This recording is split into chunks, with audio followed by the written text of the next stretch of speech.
The rusty freighter shuddered as it docked at Port Daewon. Inside, Morgana Farstan gripped the worn leather seat of her captain's chair. 5 years since she had last set foot in Terran Republic space. 5 years of running. She looked at her reflection in the dark screen. Her red hair was shorter now, and a thin scar crossed her left cheek, a reminder of the mission that went wrong. Port Daewon Control to Vessel Midnight Runner. Your docking is complete. Prepare for inspection. Morgana sighed and stood up. She straightened her worn jacket and checked the small blaster hidden at her back. Not that she planned to use it, but old habits died hard. The airlock hissed open. Morgana expected to see the usual port security team. Instead, a tall man with broad shoulders and a familiar face stood waiting. His black uniform was crisp, the security badge gleaming on his chest. "Do-Yun," she said, trying to hide her surprise. "Hello, Morgana." His face was serious, but his dark eyes held a hint of warmth. "I heard you were coming back. Had to see it for myself." Morgana stepped forward. "Since when are you port security? Last I knew, you were still with Intelligence Division." "People change," Do-Yun said. He motioned for the actual security team to begin their inspection. Then he led her away from the ship, toward a quiet corner of the docking bay. "You shouldn't be here, Morgana. Commander Ju Park has been tracking you. She hasn't forgotten what happened on Proxima Station." Morgana's face hardened. No one was supposed to die on that mission.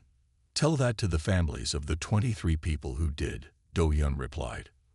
"Look, I'm not here to argue about the past. I'm warning you as a friend. Park has people watching all major ports. The fact that you landed here." "I'm just passing through," Morgana cut in. "One night to refuel, maybe get a real meal, then I'm gone again." Do-Yun looked like he wanted to say more, but his comm unit beeped. He checked it and frowned. "I need to go.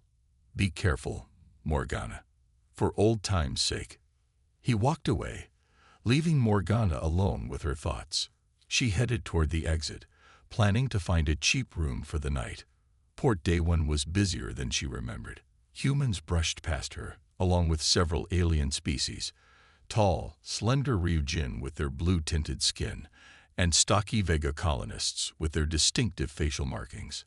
She was nearly at the main terminal when someone bumped into her hard. A young man with sharp features stumbled back. "Sorry," he mumbled, not meeting her eyes. Morgana started to move past him when she felt something in her pocket that hadn't been there before. She grabbed the young man's arm. "What did you just do?" she asked, keeping her voice low. The young man finally looked at her. "Tae-Hyun Kim," he whispered. "I was told to find you. Your brother sent me." Morgana's grip tightened. "My brother? Kieran? What are you talking about?" Tae-Hyun glanced around nervously. "Not here. The message is on the data chip I just gave you. He said to tell you that they found something, and he needs your expertise. He also said to warn you. They're coming." "Who's coming?" Morgana demanded, but Tae-Hyun pulled away from her grasp. "The coordinates are on the chip. Don't trust anyone in a uniform." With that, he disappeared into the crowd. Morgana stood frozen, her hand closing around the small data chip in her pocket. After 5 years of running from her past, it seemed her past was done waiting.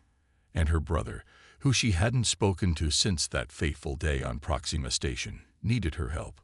She changed direction, heading for a public terminal where she could read the chip's contents. Whatever Kieran had found, it was big enough to break 5 years of silence. And if someone was after him because of it, then maybe, just maybe, this was her chance to make things right. Morgana's small ship dropped out of faster-than-light travel with a jolt. Ahead of her, the mining colony of Haniel 3 spun slowly against the backdrop of stars. It was a small planet with patchy green areas and large oceans.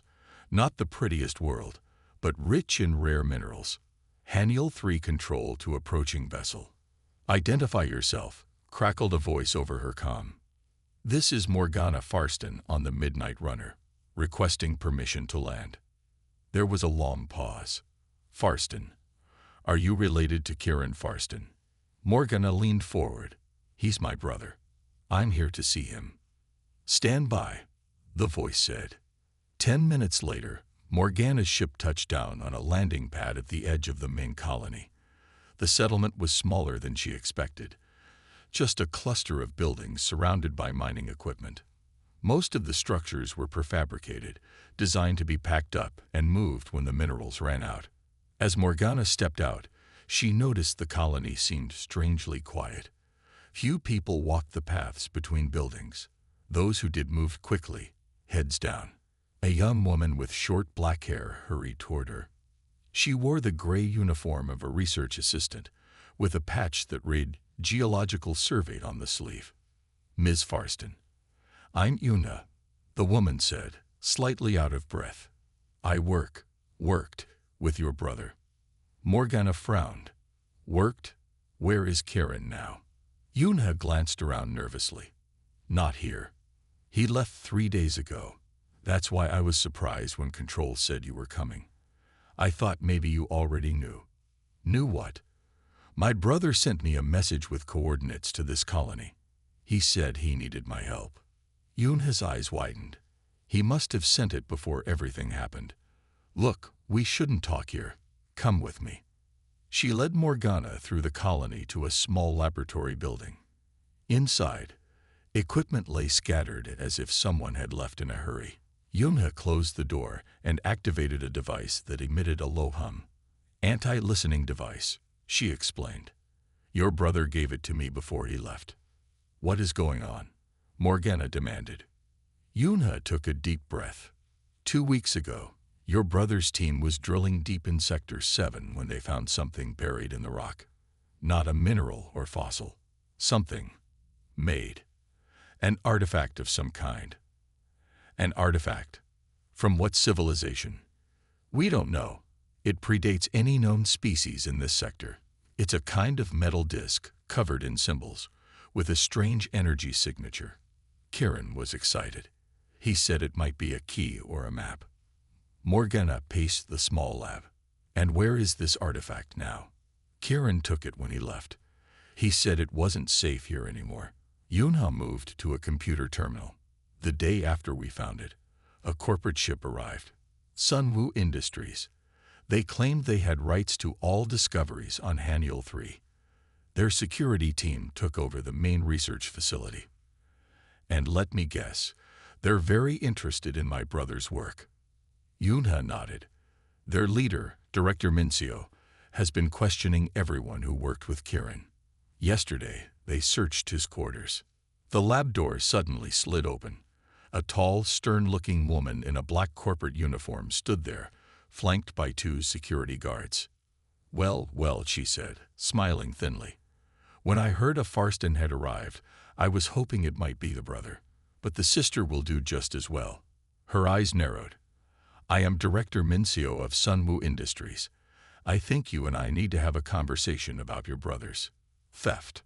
I just got here, Morgana said calmly. I don't know anything about any theft. Mincio stepped closer. I think you do. And if you want to leave this colony alive, you'll help us find him and the artifact. Morgana glanced at Una, who looked terrified. She would need to find her brother and the artifact before Sunwoo Industries did. But first, she had to get out of this situation. I'd be happy to discuss this, Morgana said with a fake smile, but perhaps somewhere more comfortable than a laboratory. The bright lights of Seojin Station glowed against the darkness of space. After a narrow escape from Director Mincio on Haniel 3, Morgana had managed to decode her brother's research notes with Una's help. The notes pointed to a system beyond Republic territory, but Morgana needed a better ship and a crew to get there. Seojin Station was a massive wheel-shaped structure, home to over 50,000 people. It was also a place where Morgana had friends and enemies. Are you sure about this? Una asked as they walked through the crowded market level. The young researcher had insisted on coming along, saying she knew more about the artifact than anyone except Kieran. No, Morgana admitted, but I don't have many options. They turned down a narrow corridor and stopped at a workshop with a faded sign that read HFY Repairs. Inside, machines and engine parts covered every surface. A series of loud bangs came from beneath a small shuttle in the center of the room. "Still fixing things that should be thrown away, HFY," Morgana called out. The banging stopped. A woman with oil-stained overalls rolled out from under the shuttle. She stared at Morgana for a long moment, then broke into a wide smile. "Morgana Farstan." HFY stood and wiped her hands on a rag. "I thought you were dead, or worse, gone respectable." The two women clasped arms in greeting. "I need a favor," Morgana said. HFY's smile faded. "Last time I did you a favor, I nearly ended up in a Republic prison." "And who got you out?" "Fair point." HFY sighed. "What do you need?" "A ship, faster and better armed than mine, and maybe some help flying it." HFY studied Morgana's face. "This sounds like trouble." "It is, but it might also be the biggest discovery in Republic history." After hearing about the artifact, HFY agreed to help, but insisted they needed more crew. "We need Jihoon," she said. "Best pilot I know." Morgana frowned. "Last I heard, he was gambling his life away at the Silver Lotus." "He still is, and he's in deep with Woojin now." Morgana cursed. Woojin was a crime lord who controlled much of the station's underworld. Getting Jihoon out of his debt wouldn't be easy. The Silver Lotus Casino was located in the wealthiest part of the station. Crystal chandeliers hung from high ceilings, and well-dressed patrons moved between gaming tables. They found Jihoon at a card table in the back. He looked older than Morgana remembered, with streaks of gray in his black hair. His eyes widened when he saw her. "Whatever it is, no," he said immediately. "I haven't even asked yet," Morgana replied. "You only find me when you need something dangerous." He turned back to his cards. "Besides, I can't leave. I owe Woojin too much." "How much?" Morgana asked. Jihoon named a sum that made Yum aghast. Before they could discuss further, 3 large men approached the table. "Mr. Woojin would like to speak with you," one said to Jihoon. To Morgana's surprise, the man then looked at her. "All of you." They were led to a private room where a slender man in an expensive suit sat behind a desk. Woojin looked younger than Morgana expected, but his eyes were cold and calculating. "Morgana Farstan," he said, "your reputation precedes you." "As does yours," Morgana replied carefully. Woojin gestured to Jihoon. "This man owes me a considerable amount. Were you planning to pay his debt?" "I might be," Morgana said, "depending on what you want in return." A thin smile spread across Woojin's face. "I've recently had something valuable stolen from me. Retrieve it, and we can discuss forgiveness of Jihoon's debt, plus additional resources you might need." "What was stolen?" Morgana asked. "A data crystal. Very rare, very old." Woojin leaned forward. "The interesting part, it was stolen by Republic intelligence agents." Morgana felt a chill. Going against Republic intelligence was suicide. But she needed Jihoon, and maybe Woojin's resources too.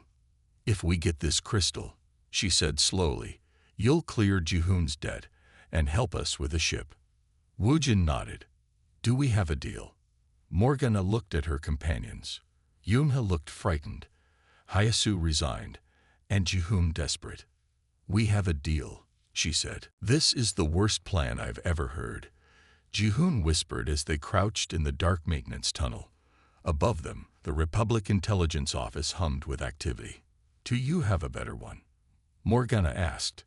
The plan was simple. On paper, HFY would trigger a power surge in this section of the station. During the brief blackout, Morgana and Jihoon would enter the office and find Woojin's data crystal. "We need one more person," HFY had said earlier.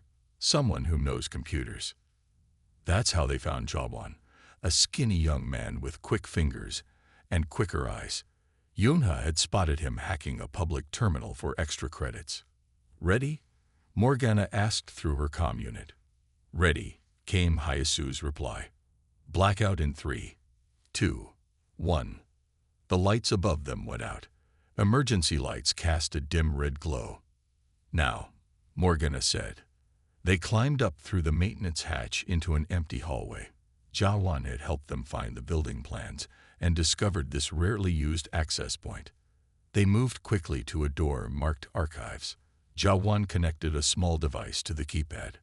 Hurry, Jihoon urged, looking nervously down the hall. Done, Jawan whispered as the door slid open. Inside, rows of secure storage units lined the walls. Morgana checked the numbers against the information Woojin had given them. Here, she said, stopping at Unit 437. Another code from Jawan's device, and the unit opened to reveal a small metal box. Inside was a crystal that glowed with a faint blue light. That was too easy, Jihoon muttered. As if on cue, alarms began to blare. Red lights flashed in the hallway. Time to go, Morgana said, pocketing the crystal. They ran back the way they came, but as they reached the maintenance hatch, a voice stopped them. Freeze, Republic intelligence. They turned to see a woman in a commander's uniform pointing a blaster at them. Her gray hair was cut short, and her eyes were hard with recognition. Morgana Farstan, she said. I've been waiting a long time for this. Commander Juwu Park, Morgana replied, still holding grudges. 23 people died because of you, Park said coldly. I didn't know the intel was bad, Morgana shot back. I never would have led the team there if I had known. Park's blaster didn't waver, put the crystal on the floor, and stepped back. Morgana glanced at her companions. Jihoon looked ready to bolt, while Jawan seemed frozen with fear. I can't do that, Morgana said. We need it. For what? Park demanded. What's so important that you'd risk coming back into Republic space? Something in her tone made Morgana pause. You know about the artifact my brother found, don't you? A flicker of surprise crossed Park's face. How do you? She stopped. What do you know about the artifacts? Artifacts. Plural. Morgana's mind raced. There's more than one. Park lowered her blaster slightly. Your brother's not the only one who found something. They've been appearing across Republic space, and they're attracting unwanted attention. What kind of attention? The kind that gets colonies wiped out. Park's expression darkened. 3 days ago, a research outpost near the Ryujin border was attacked. No survivors. The attackers took everything related to an artifact found there. Morgana thought quickly. I'm trying to find my brother. He has one of these artifacts and believes it's part of something bigger, something dangerous. Park was silent for a long moment. Then she made a decision. Come with me, she said, holstering her blaster. I have a proposition for you. In a secured conference room, Park showed them images of attacks on Republic outposts. Then she made her offer. Morgana and her crew would work for Republic intelligence, tracking down the artifacts and discovering their purpose. In exchange, I'll give you resources, a ship, and clear your records. All of our records? Morgana asked, thinking of her companions. Park nodded. Clean slates for everyone. And Woojin's crystal. A fake, Park admitted. I knew he'd send someone after it eventually. I just didn't expect you. Morgana looked at her companions. They needed Park's help, but trusting her was a risk. We have a deal, Morgana said finally. But we do this my way. The newly named ship Destiny's Gamble cut through space at top speed.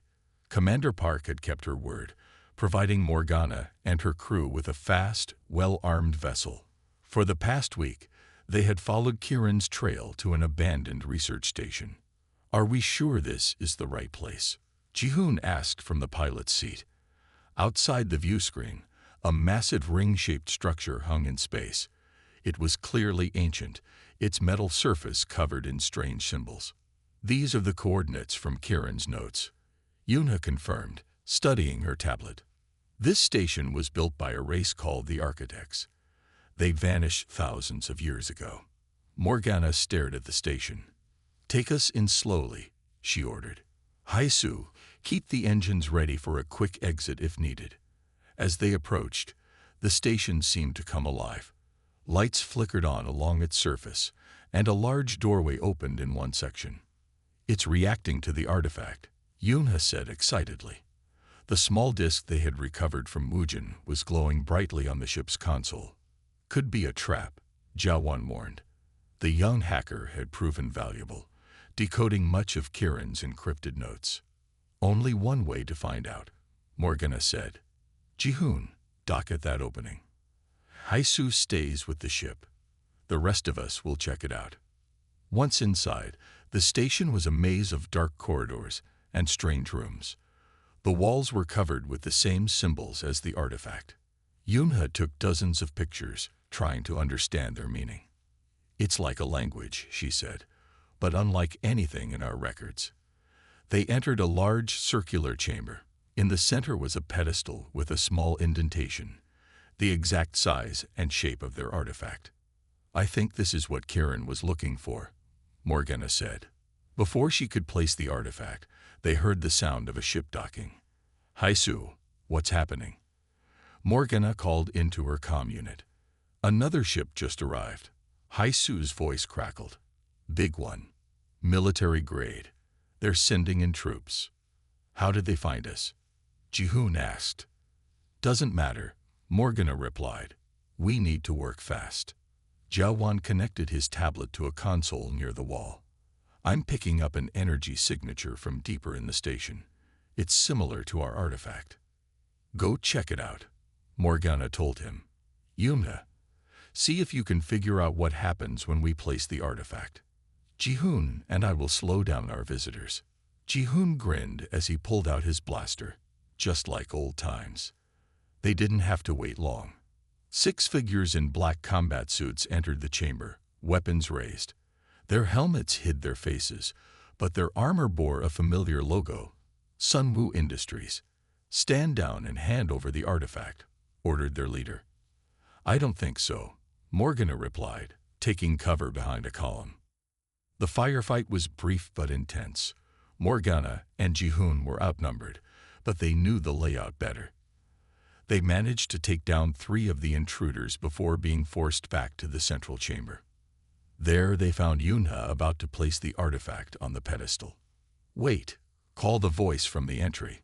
A man stepped forward, removing his helmet. Morgana gasped. Kiran. Her brother looked tired, his face thinner than she remembered.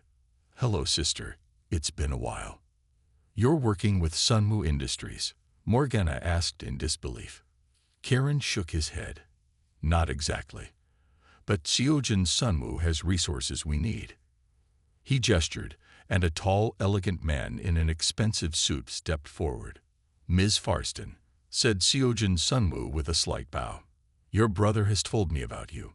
I apologize for Director Minseo's harsh methods. She tends to be overzealous." "What's going on, Kiran?" Morgana demanded. "Why did you disappear? Why are you working with him?" "Because something is coming," Kiran said gravely.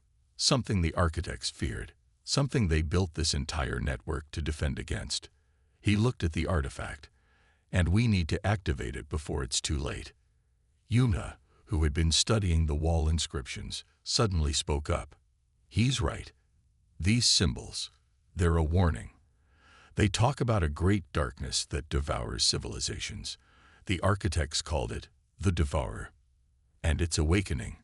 Seojin added, "We've detected unusual energy patterns at the edge of known space, the same patterns described in ancient architect records before their civilization fell." Morgana looked between her brother and Sunwoo, trying to decide who to trust. "We need to talk," she told Kiran. "Alone." "I still don't trust him," Jihoon said quietly.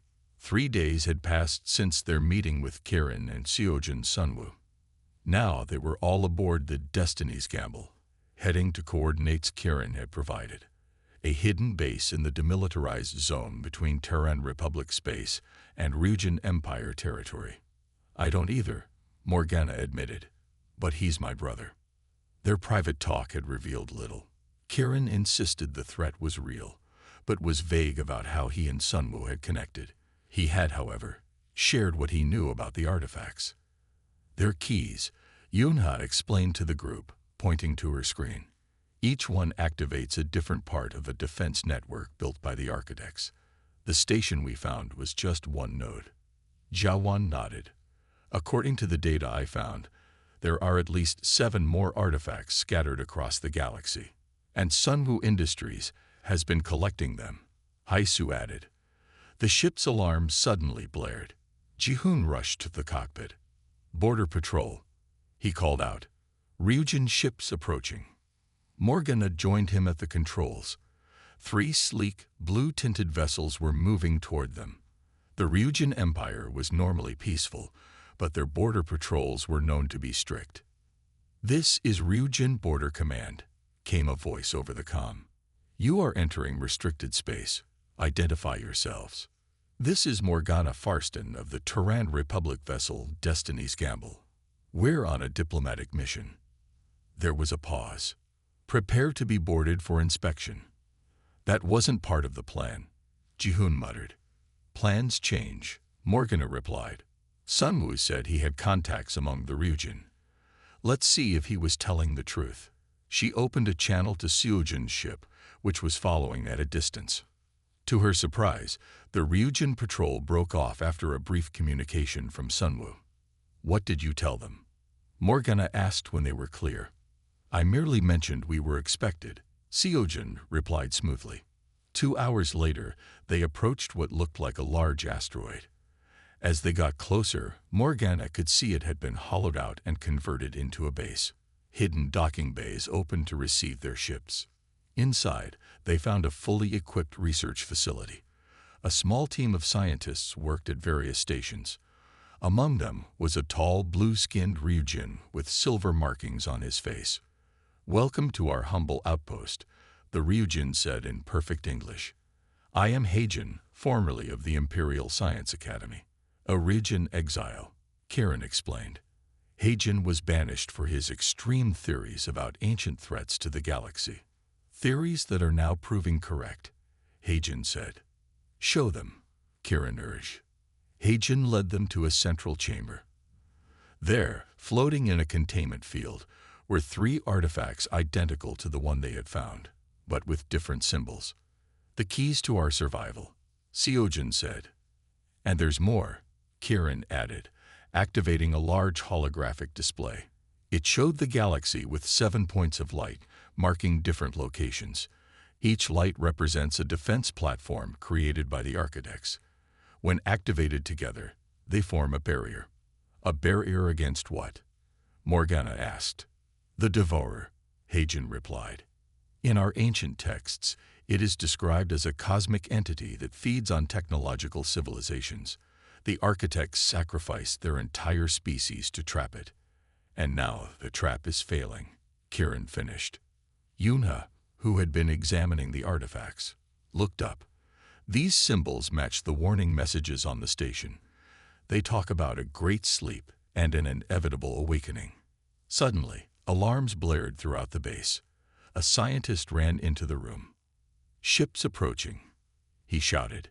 Many ships, both Republic and Ryujin signatures. Seojin's face hardened. It seems our time is up. How did they find us? Morgana demanded. It doesn't matter, Seojin said. What matters is the artifacts. He moved toward the containment field. What are you doing? Karen asked, suddenly alert. Securing our future, Seojin replied. He pressed a device on his wrist, and the artifacts floated toward him. Stop him, Karen shouted. But it was too late. Seojin's personal guards appeared from nowhere, weapons drawn. The artifacts were quickly transferred to containers.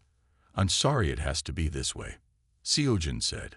But humanity needs these artifacts, and I need control of the network. You fool, Heijin said. You don't understand what you're doing. Seojin smiled coldly. I understand perfectly. Whoever controls the defense network controls the galaxy. As Republic and Ryujin forces began docking at the base, Seojin and his guards retreated to a hidden exit. Traitor, Karen shouted, running after him. Morgana tried to follow, But the main doors burst open. Republic soldiers poured in, led by a stern-faced officer. The cell was small and cold. Morgana sat on the hard bench, staring at the blank wall. It had been 3 days since their arrest at the hidden base. 3 days of questions, accusations, and silence. The door slid open. Commander Park stepped in, her face unreadable. "You look terrible," Park said. "Prison does that to people," Morgana replied. Park sighed and sat across from her. "You're not in prison. Not officially. You're at Oracle Station, a classified intelligence facility." "Where are my friends? My brother?" "Your crew is here too. Your brother was taken by General Jimin for special questioning." Morgana leaned forward. "I need to find him. Seojin Sunwoo has the artifacts, and he doesn't understand what he's doing." "So explain it to me," Park said. "What exactly are these artifacts?" Morgana told her everything. About the architects, the defense network, and the Devourer. Park listened without interruption. "You expect me to believe an ancient cosmic monster is coming to eat us all," she said when Morgana finished. "I know how it sounds, but it's true. Ask Heijin, the Ryujin scientist. He's being questioned by his own people." Park stood up. "Here's what I know. Admiral Jae-yun has taken personal interest in this case. She's working with a faction that wants to use the artifacts as weapons against other species." "That would be a disaster," Morgana said. Park nodded. "I agree. That's why I'm here." She lowered her voice. "I'm going to help you escape." "Why?" "Because I've seen the data. Strange energy readings at the galaxy's edge. Unexplained blackouts on remote colonies. Something's happening. And I don't think Admiral Jae-yun has humanity's best interests at heart." Later that night, Morgana's cell door opened silently. Park stood there with a security card. "Your crew is waiting at Checkpoint 7, she whispered. "I can't come with you. I need to stay and keep working against Jae-yun from the inside." "Thank you," Morgana said. "Don't thank me yet. Getting out won't be easy." Morgana moved quickly through the dimly lit corridors. She found Ji-hoon, Hai-su, Yuna, and Jae-won waiting at the checkpoint, along with a young officer she didn't recognize. "Lieutenant Minho," the officer introduced himself. "Commander Park said you might need help with the security systems." With Minho's help, they made it to the lower levels where high-value prisoners were kept. In a special cell, they found not Kirin, but Heijin. "They are taking your brother to the main research facility," Heijin said after they freed him. "Admiral Jae-yun believes he knows how to control the artifacts." "Does he?" Morgana asked. "Perhaps, but not as well as I do. The architects left clues in many places, including my people's ancient texts." As they reached the docking bay, alarms began to blare. Security doors slammed shut ahead of them. "We're trapped," Hai-su shouted. "Not yet," came a familiar voice. Do-hyun stepped out from behind a cargo container. "This way." Morgana stared in shock. "What are you doing here?" "Saving you, obviously," Do-hyun replied with a small smile. "I've been working undercover at Oracle Station for months, investigating corruption in Intelligence Division. Park contacted me when you were brought in." He led them through a maintenance tunnel to a small, unmarked ship. "This will get you out," Do-hyun said. "But where will you go?" "We need to find Seojin," Morgana replied, "and stop him before he activates the network incorrectly. Activating it wrong could accelerate the Devourer's awakening," Heijin explained. "The architects designed the system with specific safeguards." "Do you know where Seojin went?"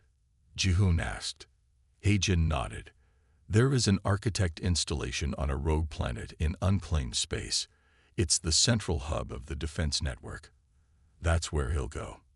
As they prepared the ship for launch, Do-hyun handed Morgana a data chip. "Intelligence reports," he said. "Strange occurrences across Republic space, consistent with what you described about this Devourer. Ships disappearing, communications failing, people acting strangely. It's already starting, Heijin said grimly. Be careful, Do-hyun told Morgana, and come back alive.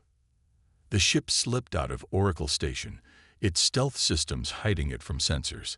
As they accelerated away, Morgana looked at her unlikely crew, a pilot, a mechanic, a researcher, a hacker, and an alien scientist.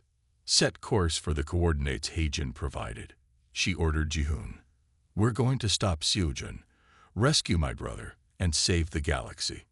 Just another day at work, Ji-hoon said with a wry smile as the stars blurred around them. Something's wrong, Ja-won said, looking up from his console. They were 4 days into their journey to the rogue planet. I can't reach any of our contacts.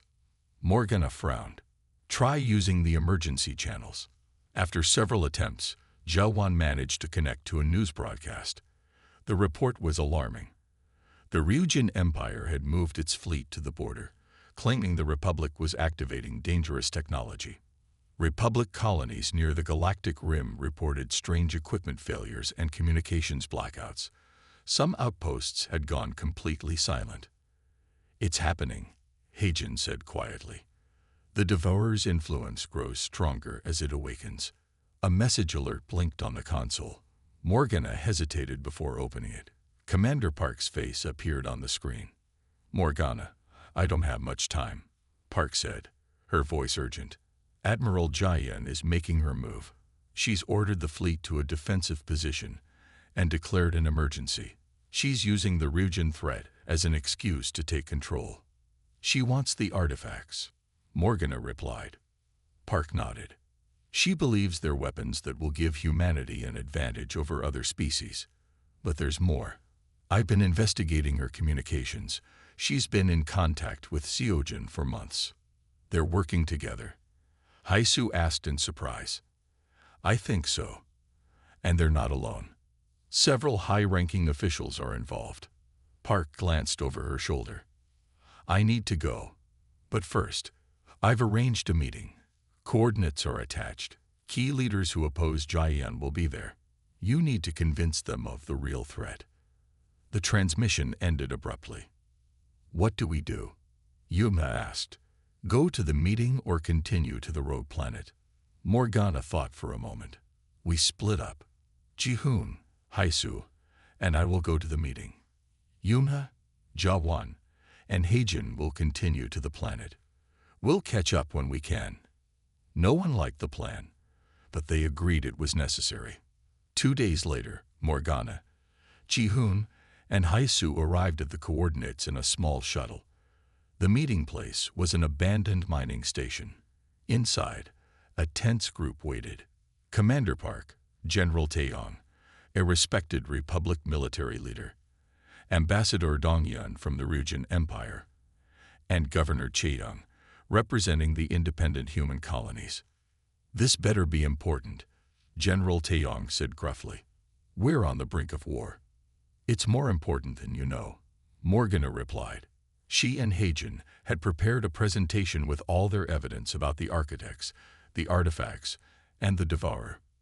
As they spoke, the atmosphere in the room changed from skepticism to concern. These energy patterns, Ambassador Dong-yun said, pointing to Heijin's data. Our scientists have detected similar readings near our outer colonies. And these communications disruptions match reports from my settlements, Governor Chaedong added. So this, Devourer, is real? General Taeyong asked.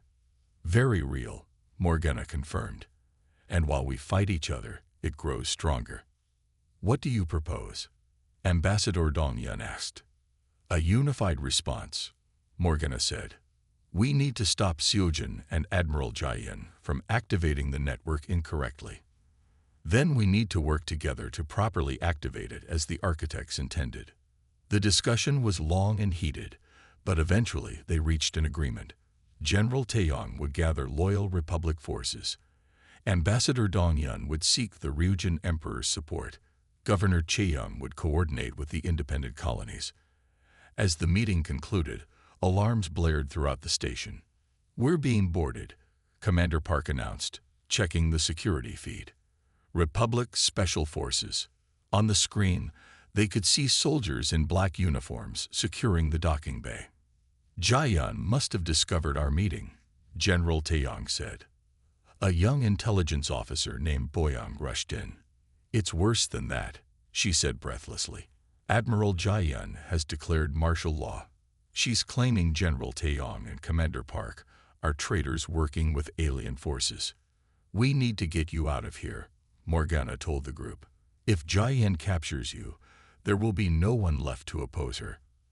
As they hurried to a secondary docking bay, Morgana received a message from Yunha. We've reached the planet, Yunha reported. Seojin is already here, with your brother. They've started the activation sequence. Morgana, you need to hurry. Heijin says we don't have much time. The rogue planet hung in space like a dark jewel. With no star to orbit, it drifted alone through the void. As Morgana's ship approached, she could see the massive architect installation, a structure that covered nearly a quarter of the planet's surface. It glowed with strange blue light, pulsing like a heartbeat. Seojin's ship is there, Ji-hoon said, pointing to a sleek vessel docked at the edge of the installation. Several other ships surrounded it, some bearing Republic markings, others with Sunwoo Industries logos. And there's ours, Haisu added, indicating where Yuna, Jawan, and Heijin had landed. They had managed to escape the mining station just before Admiral Jiayun's forces took control. General Taeyong and the other leaders had scattered to rally their own people. Now it was up to Morgana and her crew to stop Seojin before it was too late. As they approached the surface, energy beams lashed out from defensive turrets. Hold on, Ji-hoon shouted, spinning the ship to avoid the blasts. Jawan, Morgana called through the comm. We need help getting past the defenses. Working on it, came the hacker's reply. A moment later, the turrets fell silent. They landed near the main entrance, where Yunha was waiting. Hurry, she said. Seojin has Kirin inside the central chamber. Heijin says he's trying to redirect the network's energy to use as a weapon. They rushed through massive corridors lined with glowing symbols. The deeper they went, the more the structure hummed with power. They encountered Seojin's guards, but managed to fight their way past. Finally, they reached an enormous circular room. In the center was a pillar of light reaching from floor to ceiling. Platforms holding the artifacts floated around it. Standing on a raised area was Seojin, with Kirin beside him. Seojin, Morgana called out. Stop this now. Seojin turned. He looked different. His eyes glowed with the same blue light as the installation. Morgana Farstan, he said, his voice echoing strangely. Always too late. What have you done to my brother? Morgana demanded. Kirin stood motionless, staring into the pillar of light. He resisted at first, Seojin said. But now he understands. The architect's design was flawed. They wanted to contain the devourer. I will control it. That's impossible, Heijin said, stepping forward.